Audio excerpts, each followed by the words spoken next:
a horse. Some horses know cues. We call them buttons. Rose, her previous trainer, trained her with some buttons, and I was able to advance them or whatever. And one of her buttons is like go sideways. So you hold your hands like this, and I want her to go to the left. So I put my right leg under her belly, move it a little bit back from its original position, and I just cluck a little bit, and she'll step sideways. Move your hands a little bit, and there she goes. And now I want her to go back that way. So I just do the same thing on the left side. And then one cue that I like is to back up. So I try not to use as much hands to get this one to back up. So I just kind of give a little pressure in her mouth, and I move my legs further back towards her flank area, where her butt, and I just squeeze, and she backs up. Good girl. And another cue I like to use too from her previous trainer is she kind of move her front end only. So what we do is we get our hands like we're going to go side pass, which was moving sideways, and we put our legs over towards the girth area, and you kind of pull back on your reins, and she'll move that front end. And we'll do that the other way too. So you just kind of move your reins towards the side you want to go, press inside by the girth, and she spins. And then some horses, which is nice that Rose knows, is to spin her haunches. So her front end will stay in position. So we do what we did with moving her front end. So we keep her hands in that position, and we move our one leg. So I want her to spin her butt towards the left. So I move my right leg towards her butt, and she moves her. She's not good at it, but as you can see, she's kind of getting it. And then we'll try to go in the other way. She's better going this way. Front head. And that's some cues that, as a rider, you could get your horse to do. And if they're trained on doing it, they know it a little bit better.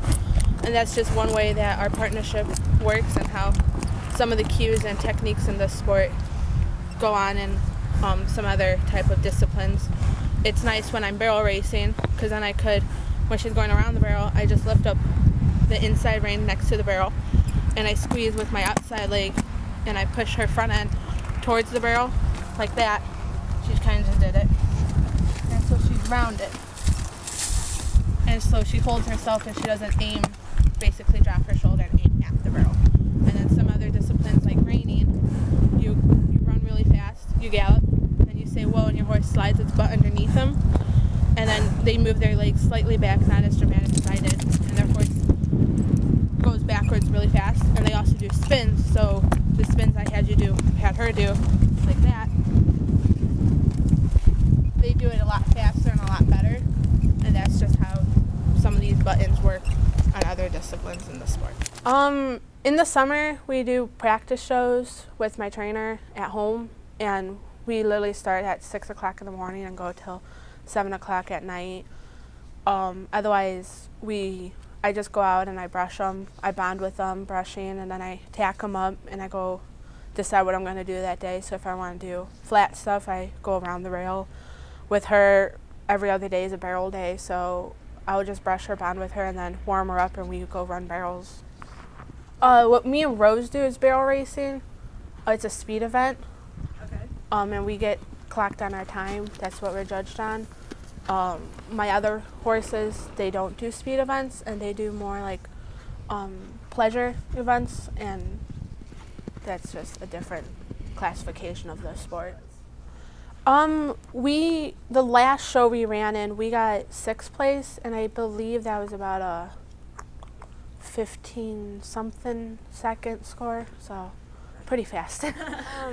Yeah, when I was doing some research on this project, I always heard that when I talk to people about horseback riding, and they always say that, oh, it's not a sport, the horse just does what you tell it to, and you just sit there.